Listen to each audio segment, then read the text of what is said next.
Hello everybody and welcome to another episode of Ask Dr. Bob. And once again, we appreciate all the comments and requests for information. I'm doing my very best to answer all of your questions very succinctly. Now, last week we're going to talk this week about how you can sleep better. I'm going to give you a few tips. If you go to bed at night, let's say at 10 o'clock, and then you wake up at 11, I have found from my experience that those individuals may need some B as in Bravo vitamins. If you wake up at, let's say, 1 o'clock in the morning, you may have an issue with parasites, believe it or not.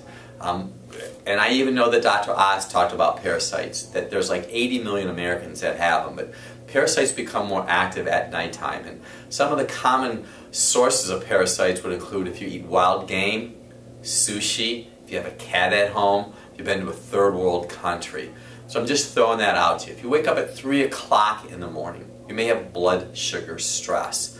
But I have found that a lot of people have challenges just falling asleep at night. So maybe take some calcium citrate or lactate. Helps calm your body down. Shut the TV off, shut your computer off, let your brain get a chance to purge.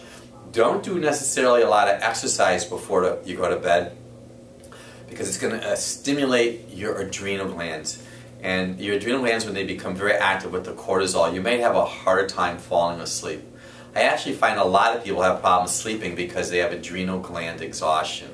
So start with some calcium citrate or lactate before you go to bed. It'll help calm you down. If you happen to be one of those individuals that caffeine bothers you, that means if you have a cup of coffee at 4 o'clock in the afternoon and you know that if you do that you'll never fall asleep at night, that's a body signal to me that your liver could be compromised. Your liver processes the caffeine. Just some tips I want to make a difference for each and every one of you.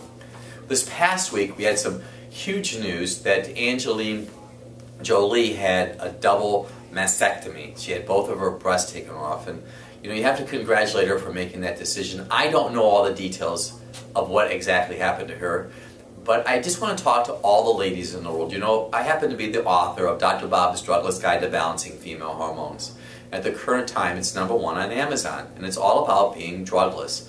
So I'm going to tell you from my experience, and I have all kinds of paper that I researched because I wanted to say things very appropriately. Women have potential to have breast cancer. Over 200,000 women get breast cancer in America every year. 40,000 plus die. I want you to know, just across the board, the most common cause of breast cancer is too much estrogen. 95% of all breast cancers is caused by excessive estrogen. So for those of you who are the rank and file and you don't have any gene alterations in your body, here's a couple tips. Minimize soy. Soy puts a lot of estrogen in your body. Make sure your liver is functioning optimally. Do you have varicose veins or spider veins or hemorrhoids? Body signals to me that your liver is not functioning at 100%. I also know that your body needs B vitamins. If you cry easy, if mosquitoes like you, if you have sore muscles after exercises, those are body signals for a need for B vitamins. Your liver uses B vitamins to process the estrogen. I have a friend of mine who's written several books. His name is David Fram, and he talked about breast cancer. And he said, from his observation, the leading cause of breast cancer is subpar thyroid function. Because when your thyroid's not working 100%, you're not going to have adequate bowel function. That means you're going to be constipated. If you're constipated, it's going to put a little bit more of a demand on your liver. Your liver processes the estrogen. If you have extra weight around your abdomen, being overweight, that tissue around your abdomen makes estrogen. Just be aware of the water you're drinking. Be aware of what you're putting on your skin. And I want you to know that I have had many patients that we've scanned recently who golf, who are on fairways, because of all the chemicals, the weed killers that they're spreading today, that's estrogen based. And even canned food. Canned food, the lining of the can is BPA, and you can do research on your own. Everything I'm telling you, it's not about Dr. Bob, it's about what's out there, and I'm trying to save you ladies from losing your breasts. I'll leave you with this one thought, because I could talk to you an hour just about this, and we have a get-to-know video just on this information, is that there's a term called apoptosis. Apoptosis. Iodine and vitamin D are very important factors for apoptosis, which is limited cell life.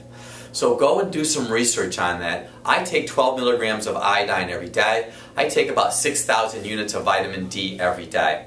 Men can get breast cancer also. So do some more research on this breast cancer. Get Dr. Bob's Guide to Balancing Female Hormones. It'll help make a difference in your life. Here's another question. Dr. Bob, I have pain under my feet, and if I stepped on fire, please help tell me the cause. Burning feet is commonly caused by compromised liver function, which means you need B vitamins, and you also need a good source of fat because your liver processes fat. So whoever you are out there, increase your whole food B vitamins. You don't want a really high potent synthetic B vitamin. Dr. Bob, do you know of a progesterone cream that will build bones? My granddaughter is 26 years old and has not had a period for 2 years. If I was to start her on progesterone cream for 2 weeks and off for 2 weeks, would that help bring her period back? This is almost even too big for the Ask Dr. Bob. There's many reasons that people don't have regular menstrual flow. But a lot of times it's obviously altered hormonal function. And I would have a TSH, a T3, a T4, and a TPO. That's a thyroid blood test. That's really important to me. You might want to think and consider about having some saliva testing done. We're just trying to help you get to the cause of the problem. We don't promote progesterone cream.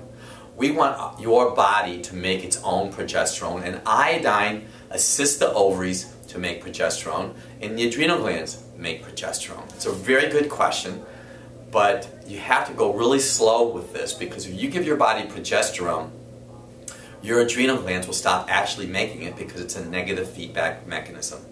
So next week, this is what we're going to talk about. What are sources of protein? You know, we have so many clients around the world that are vegetarians, and there's some of you that don't want to eat meat products, and some of you want to eat this, and some of you want to eat that. I'm going to talk to you about what are good sources of protein. Thank you once again for following us on Facebook. Pass this information along to somebody.